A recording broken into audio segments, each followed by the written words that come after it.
बात है, बहुत बहुत रुपया का आशीर्वाद। एक बार चर्चा के लिए ताली बजाइए। देखिए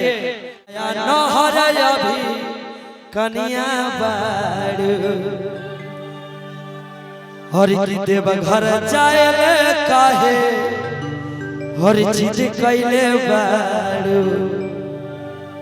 हाथ उठाहू के डालबू गोरी हर के हमारा के झमेला में कोनो बहाना ना चले। बहाना तो चलबे ना चले। नया नहर कनिया कम से कम कुछ दिन और होके दे बाबा दरबार में ले चलब 2027 ये बार सबर करो है न ऐसे लड़का कहत रखा कि झूठा हूं के डालबू ए गोरी हर के हमारा के झमेला में।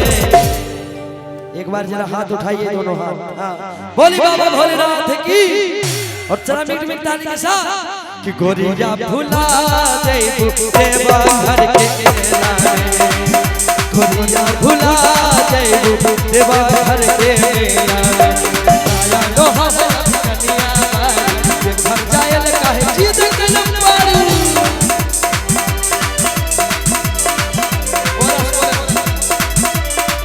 अरे आया लोहा कनिया बारू ये घर जायल काहे जीत कलम पारू झूठा हूँ के डालबू गोरी झूठा हूँ के डालबू गोरी हमारा के झमेला में हर की झूठा हूँ के डालबू गोरी हर की हमारा के झमेला में। जरा एक बार ताली बजाइए साथ में। धानी हो भुला देबू देवा घर के मेला में धनिया भुला देबू देवा घर के मेला में।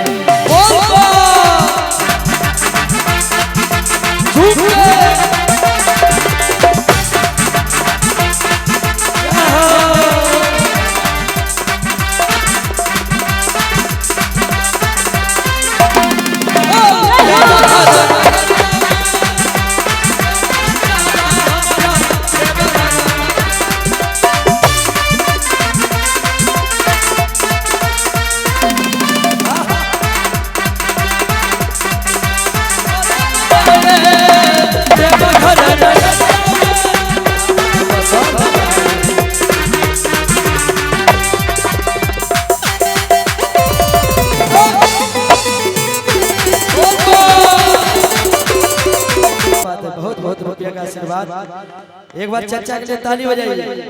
देखिए नौजवान लोग सीखिए इनसे है ना कितना तंदुरुस्त महासमत के आए आशीर्वाद के हाल के गवनवा भइले कीर्तन के धारा गाँव में भोला जी के पूजा पाठ करा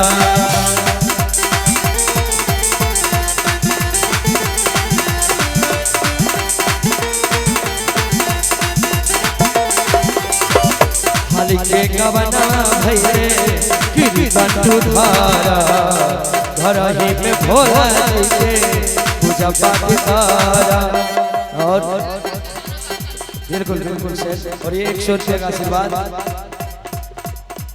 और नया नहर अभी कनिया बारू देव घर जायल काहे जीत कैले बारू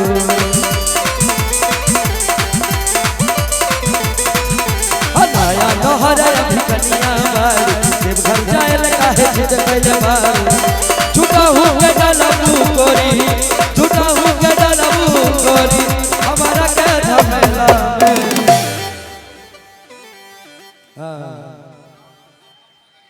राम फुकार बम खगड़िया वाह ये खगड़िया जिला से बम जी हैं राम फुकार बम कितना सुंदर राम का नाम है बताइए।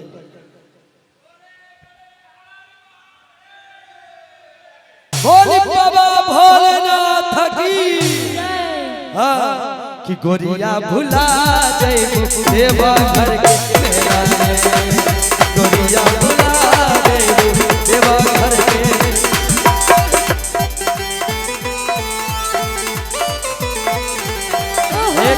एक मिनट भाई ये नरेश कुमार जी हैं खगड़िया जिला से 50 रुपये का आशीर्वाद और ये हमारे चाची बम की तरफ से 100 रुपये का आशीर्वाद।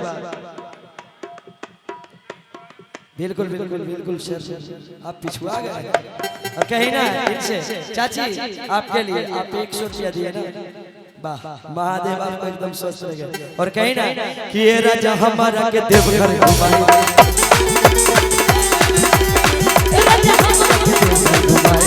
ये राजा हमारा के देवघर चके बजारिया से कमर की नाइबा, चके बजारिया से कमर की नाइबा, ए राजा हमारा के देवघर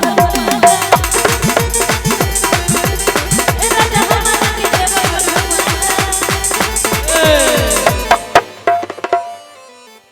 कि चल के बजारिया से केरुआ साड़िया की नाइदा, चूड़ियों के लिए चूड़ियों इतना फरमाइश सॉलिड करता है ना कि चल के बजरिया से हर एक साड़िया की नहीं दा। हाँ बोलबा बोलबा बोलबा बोलबा बोलबा बोलबा बोलबा, ए राजा हमारा के देवघर घुमाएगा, ए राजा हमारा के देवघर घुमाएगा, जग बजरिया से साड़िया की नाइदा, जग बजरिया से साड़िया की नाइदा।